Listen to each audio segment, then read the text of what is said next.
Hello students, welcome to my YouTube channel. आज हम करेंगे 7th क्लास की हिंदी की वर्कशीट, हिंदी विषय की वर्कशीट। ये कार्यपत्रक है 13 और आज तिथि है 10 नवंबर 2020।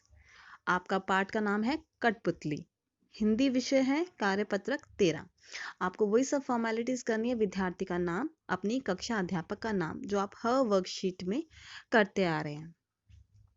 ठीक है बेटा, ये आपको अपनी क्लास टीचर का नाम लिखना है। मैंने एग्जाम्पल के तौर पे लिख दिया, जैसे वर्षा है और आपकी कक्षा अध्यापक का नाम अनीता। तो आप ये सब भर लीजिएगा।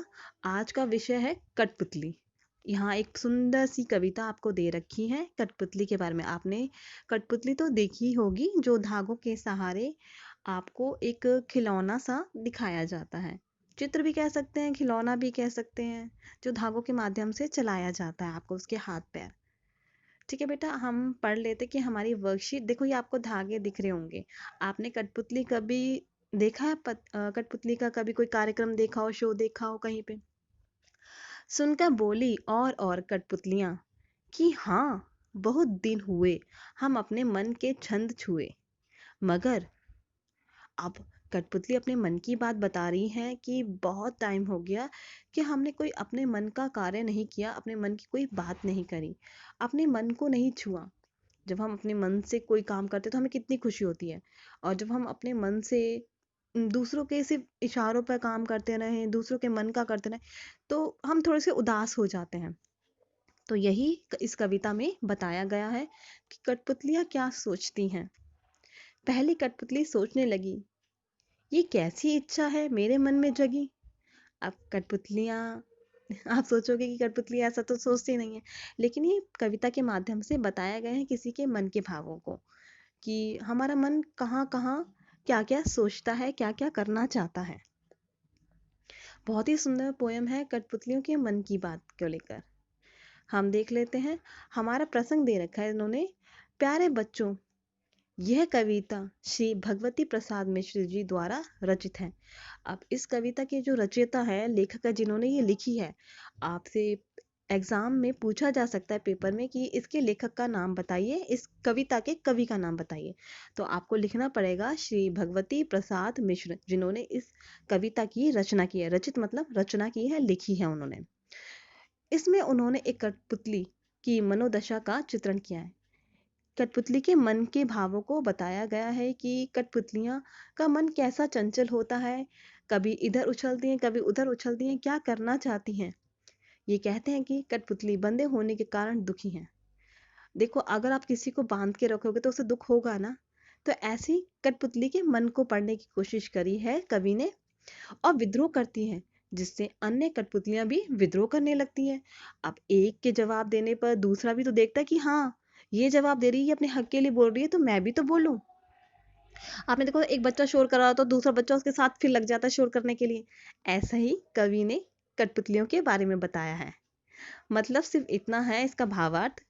पहली कठपुतली की बात सुनकर बाकी कठपुतलियां भी क्या करने लगी, सोचने। जैसे हमने बताया, पहली कठपुतली सोचने लगी, ये कैसी इच्छा मेरे मन में जगी। देखिए, ऊपर कविता में आपको लास्ट लाइन दिखेगी कि ये लिखा हुआ है, जो पहली कठपुतली के मन के भावों को व्यक्त किया गया है कवि ने। उन्होंने और क्या बताया गया है कि उसके मन में ऐसी भावना क्यों जगी है, वो नहीं सोच पा रही। उसे समझ नहीं आ रहा कुछ कि मैं बंधी तो हुई हूँ, लेकिन मेरे मन में आज़ाद होने का है, अपने मन से कार्य करने का है। ये सब उसके मन में भाव आ रहे हैं, और कहने लगी कि बहुत दिन हुए हमें अपनी मन मर्जी की, कि हमने अपने मन का तो कुछ किया ही नहीं, हम दूसरों के इशारों पर नाच कर थक गए हैं। आपका पहला प्रश्न इसी पर डिपेंड करता है, पहली कठपुतली की बात सुनकर बाकी कठपुतलियों ने क्या कहा। क्या कहा उन्होंने? वो भी विद्रोह करने लगी। देखो, मैं साथ साथ ना आपको प्रश्न भी हल करवाती जा रही हूँ कि आप भूल ना जाएं कि हमने क्या पढ़ा था। अब आपने ये अभी पढ़ा है तो आपको मालूम रहेगा कि यहाँ पे आपको क्या लिखना है। फिर भी मैं आपको उत्तर लिख के दे रही हूँ। पहले कठपुतली की बात सुनकर दूसरी कठपुतलियों ने भी स्वतंत्र होने की इच्छा जताई और कहा, बहुत दिन हो गए अपनी मनमर्जी हमने नहीं की, अब हम अपनी मनमर्जी करेंगे। ठीक है बेटा, आगे की मैं एक्सप्लेन कर लेती भावार्थ की क्या है। यह सब सुनकर पहली कठपुतलियां सोचने लगी कि कैसी इच्छा मेरे मन में जगी। उसके ऊपर तो अन्य कठपुतलियों भी जिम्मेदारी आ गई। नीचे दिए गए प्रश्नों को आपको उत्तर करना है जो आपके इसी में मिल जाएंगे। आपको अलग से कुछ और पढ़ने की या ढूंढने की जरूरत नहीं है। पहली कठपुतली की बात सुनकर दूसरी कठपुतलियों को इसलिए अच्छी लगी क्योंकि वह भी स्वतंत्र होना चाहती थी। देखो, आजाद होना किसको पसंद नहीं है? कोई नहीं चाहता उन्हें रस्सी से बांध के रखा जाए, उनके पैर जकड़े जाएं। तो यही चीज आपको यहाँ लिखनी है कि पहली कठपुतली की बात दूसरी कठपुतलियों को पढ़कर क्यों अच्छी लगी। आपका तीसरा प्रश्न है, दूसरी कठपुतलियों की बात सुनकर पहली कठपुतली क्या सोचने लगी? वो क्या सोचने लगी थी पहली कठपुतली जब उसने दूसरी कठपुतलियों का देखा कि वो विद्रोह कर रही हैं, वो भी आजाद होना चाहती हैं? तो पहली कठपुतली को क्या लगा कि मैंने कुछ गलत किया है इनके मन में ऐसी इच्छा जगाकर। देख लेते हैं इसका उत्तर।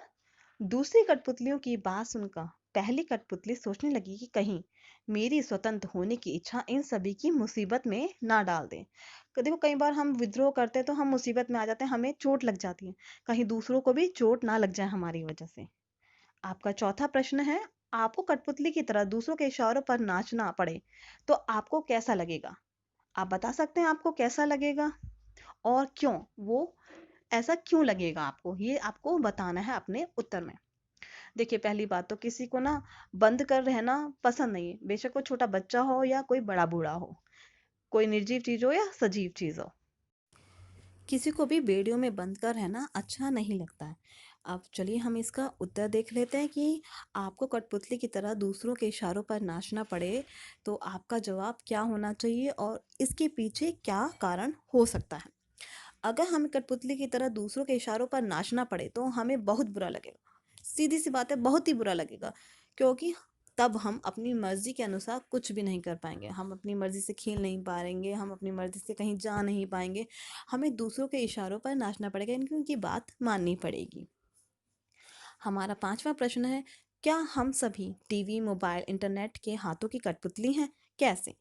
क्या आपको लगता है कि हम टीवी, मोबाइल के आदी हो चुके हैं, इनके बिना हम नहीं रह पाएंगे? अगर हाँ, तो कैसे? आपको ऐसा क्यों लगता है? किन कारणों की वजह से ऐसा लगता है कि हम कठपुतली जैसा ही अपनी जिंदगी में व्यवहार करने लगे हैं, बिहेव करने लगे हैं? देख लेते हैं इसका उत्तर कि हमारे कवि के अनुसार हमें वो क्या कठपुतली ही मानते हैं और हम भी अपने आप को क्या कठपुतली ही मान रहे हैं कि हमारा जीवन ऐसा होता जा रहा है एक कठपुतली की भांति।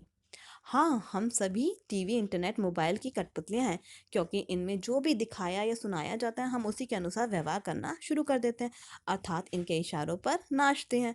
हमारी सोचने समझने की शक्ति कम हो जाती है, हमें ये नहीं पता चलता कि हमें क्या करना चाहिए, क्या नहीं करना चाहिए। जैसा टीवी में बताया जाता है हम उसकी तरह ही व्यवहार करना शुरू कर देते हैं। ये चीज़ बुरी है, बता दिया टीवी में, तो वो चीज़ हमारे लिए बुरी हो जाती है। मोबाइल पे दिखा दिया कि हाँ, ये वीडियो में हमने देख लिया कि ये चीज़ें नहीं छोड़ देनी चाहिए, तो हम उसी के अनुसार चलने लगते हैं।